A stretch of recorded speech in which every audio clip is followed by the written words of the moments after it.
जय श्री हरि विष्णुवान आप सभी को स्वागत है हमारे ऑन द वे चैनल में। और हमने अपने पिछले अध्याय में, इस महान गुरु पुराण के पिछले अध्याय में हमने अध्याय नंबर 50वां था वो हमने पढ़ लिया था। आज हमारा जो अध्याय है वो है 51वां। ठीक है, तो हम उसके बारे में पढ़ेंगे कि 51वें अध्याय में क्या बताया गया है। तो चलिए आइए हम इस महान गुरु पुराण को पढ़ने से पहले इसमें दी हुई जो प्रार्थना है उसको हम पढ़ते हैं और उसके बाद फिर हम अपने अध्याय की ओर बढ़ते हैं। तो जय श्री हरि भगवान का विष्णु का नाम लेके आप सब भी मेरे साथ इस प्रार्थना को कर सकते हैं। ठीक है, आइए हम सब मिलके करें और फिर हम इस महान गुरु पुराण के अध्याय का आरंभ करेंगे।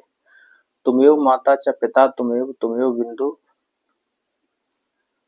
तुमेव माता च पिता तुमेव तुमेव बंधु च सखा तुमेव तुमेव विद्या द्रवणम तुमेव तुमेव सर्वम देव देव। जय श्री हरि विष्णु, जय श्री हरि विष्णु। तो चलिए आइए हम अपने अध्याय की ओर बढ़ते हैं और जानते हैं कि हमारा अध्याय का क्या नाम है आज का।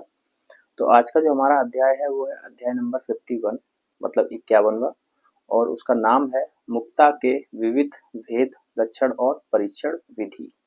ठीक है, तो ये हमारा अध्याय है और हम जानेंगे इसमें ये हमारे लिए क्या बताया गया है। एक बार फिर से आप सबका मैं धन्यवाद देना चाहूँगा मेरे इस चैनल से जुड़ने के लिए और चैनल को सब्सक्राइब करने के लिए। ठीक है, और जो नए व्यूअर्स हैं मैं उनसे रिक्वेस्ट करूँगा कि वो इस चैनल का मतलब इस चैनल को सब्सक्राइब कर सकते हैं ताकि उनको जो इस महान गुरु पुराण से रिलेटेड और इस महान गुरु पुराण से के जितने भी मतलब अध्याय आ रहे हैं वो उनको रेगुलर अपडेट में मिल जाए।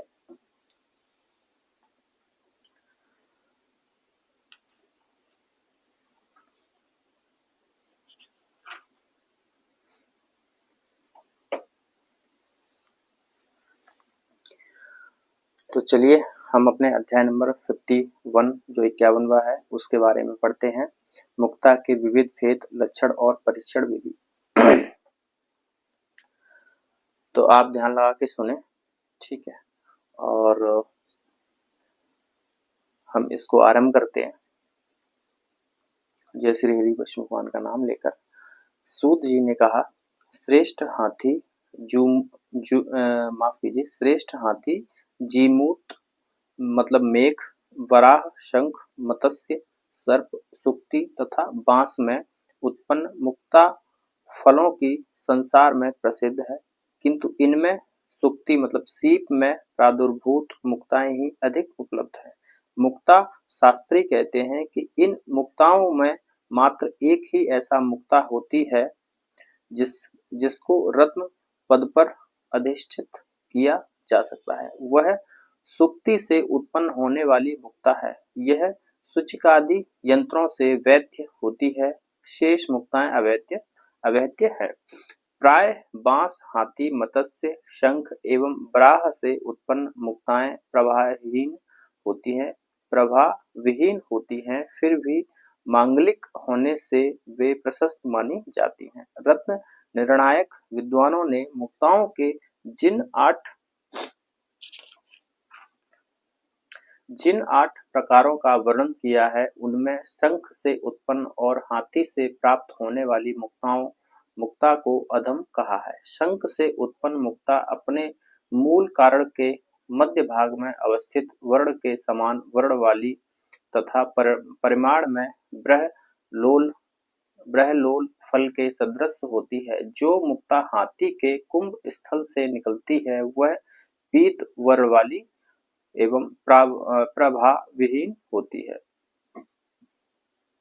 जो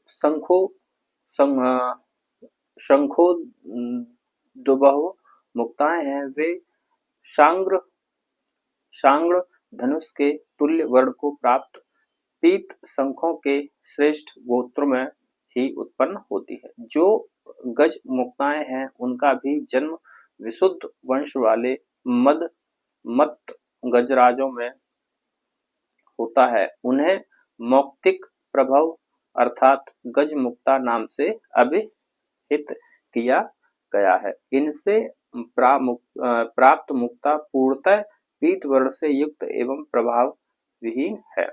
मत्स्य से उत्पन्न मुक्ता पाठीन मत्स्य के पीठ के समान वर्ण वाली अत्यंत सुंदर वृत्ताकार लघु एवं अत्यंत सूक्ष्म होती है।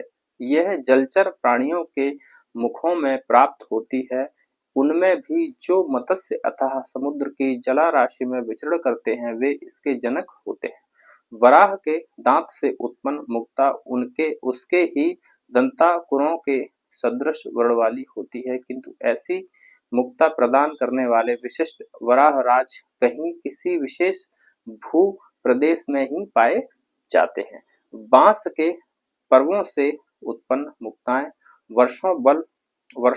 वर्षोपल मतलब ओले ओले के समान समुज्ज्वल वर्ण की सुंदर शोभा से सुशोभित रहती है। ऐसी मुक्ताओं के जनक वासों के वंश दिव्य जनों के लिए उपभोग्य विशेष स्थान में अंकुरित होते हैं। वे सार्वजनिक स्थानों में नहीं पाए जाते हैं।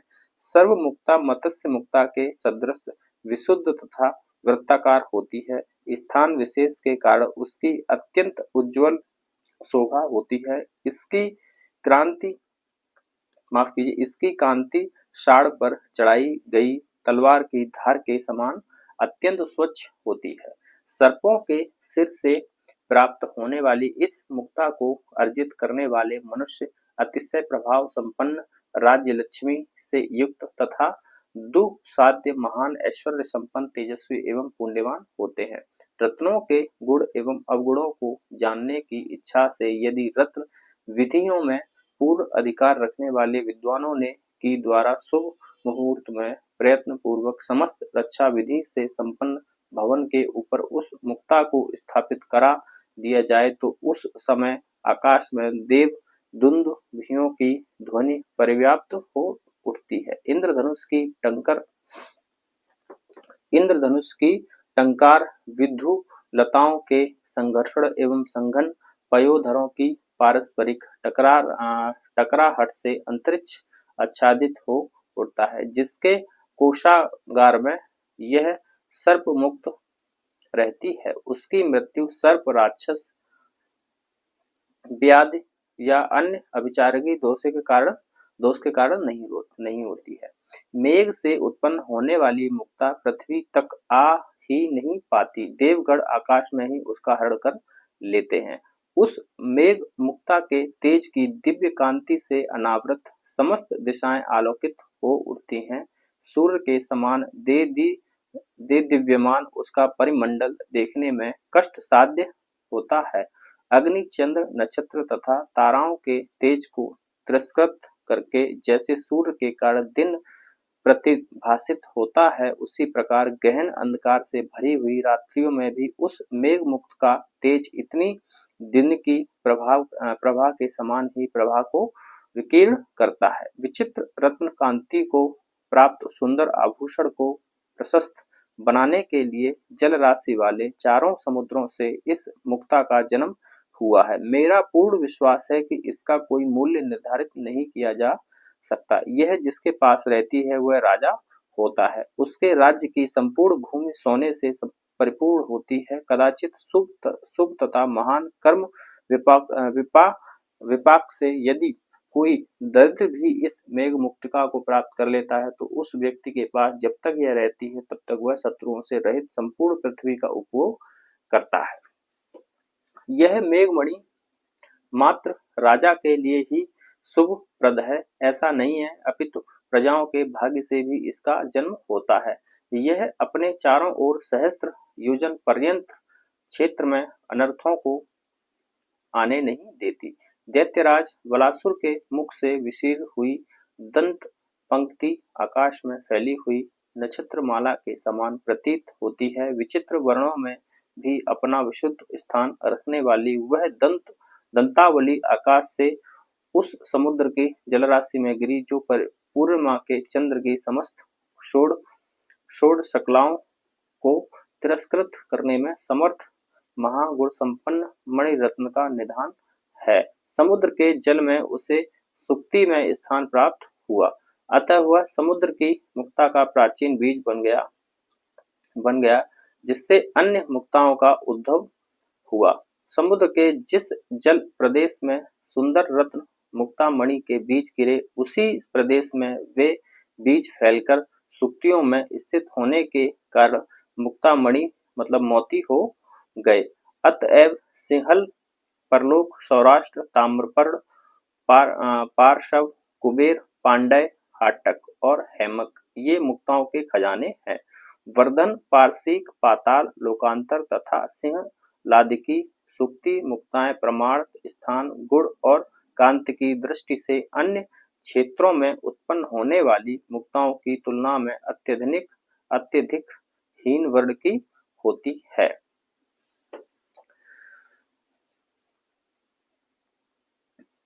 अतः विद्वान व्यक्ति को उनके मूल उत्पत्ति स्थान को लेकर चिंतन नहीं करना चाहिए, बल्कि उसके स्वरूप एवं प्रमाण पर ही विशेष ध्यान देने की आवश्यकता होती है। इस प्रकार की मुक्ता से संबंधित गुण अवगुण की कोई व्यवस्था उपलब्ध नहीं है, ये सर्वत्र सब प्रकार के आकृतियों में पाई जाती है।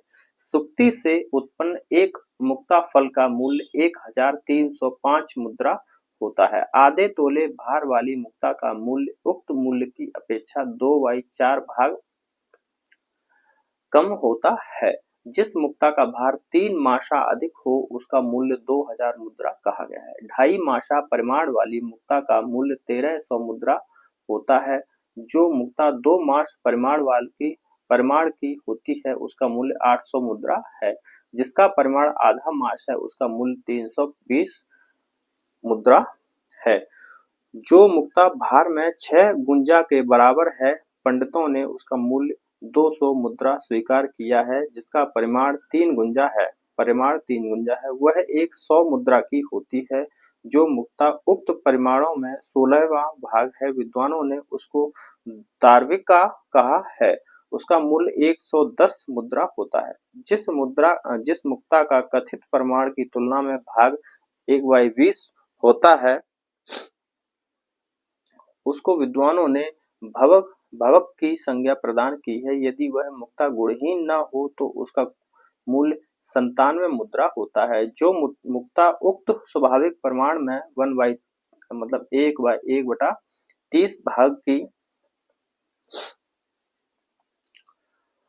भाग की होती है उसको सिक्क कहा जाता है। उसका मूल्य 40 मुद्रा होता है।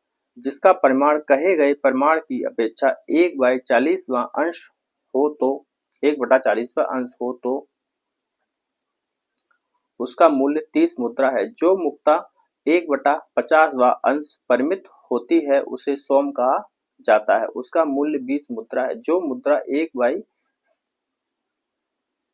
1/60 अंश के बराबर होती है उसको निकर शीर्ष कहा जाता है। वह 14 मुद्रा मूल्य की होती है।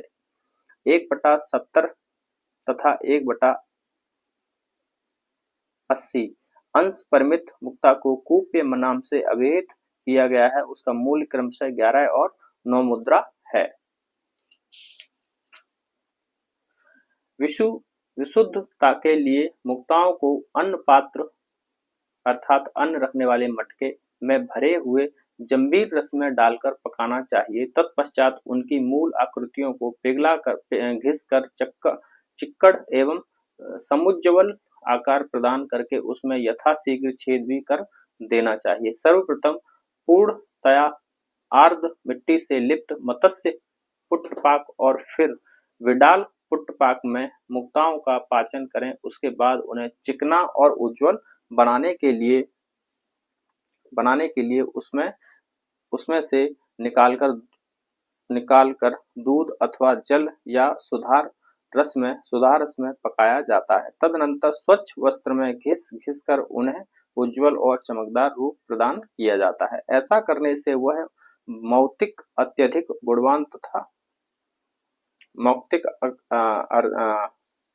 गुणवान तथा कांति से युक्त हो जाता है। महाप्रभावशाली सिद्ध एवं सप्त जनों के हित में लगे रहने वाले दयावान आचार्य व्याडि ने ऐसा ही कहा है।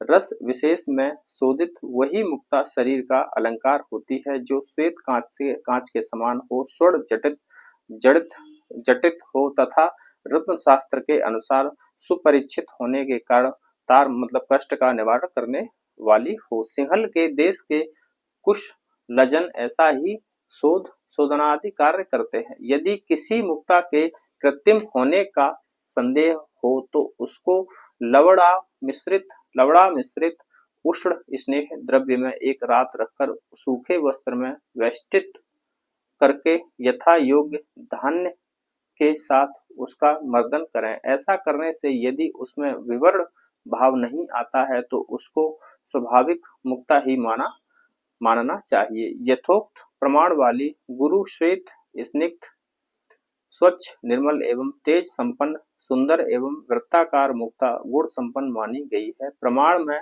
बड़ी बड़ी सुंदर रश्मि कांति से परिपूर्ण श्वेत सुब्रताकार समान एवं सूक्ष्म छिद्र से युक्त जो मुक्ता होती है वह क्रय न करने वाले व्यक्ति को भी आनंदित करती है। अतः ऐसी मुक्ता को प्रशस्त मानना चाहिए। इस प्रकार यह स्पष्ट है कि रत्न शास्त्रीय परीक्षा विधि के अनुसार जिस मुक्ता में सभी गुणों का उदय हो गया है, यह यदि वह मुक्ता किसी भी पुरुष का योग संयोग प्राप्त कर लेती है तो वह अपने स्वामी को किसी भी प्रकार के एक भी अनर्थोत्पादक दोष के संपर्क में नहीं आने देती।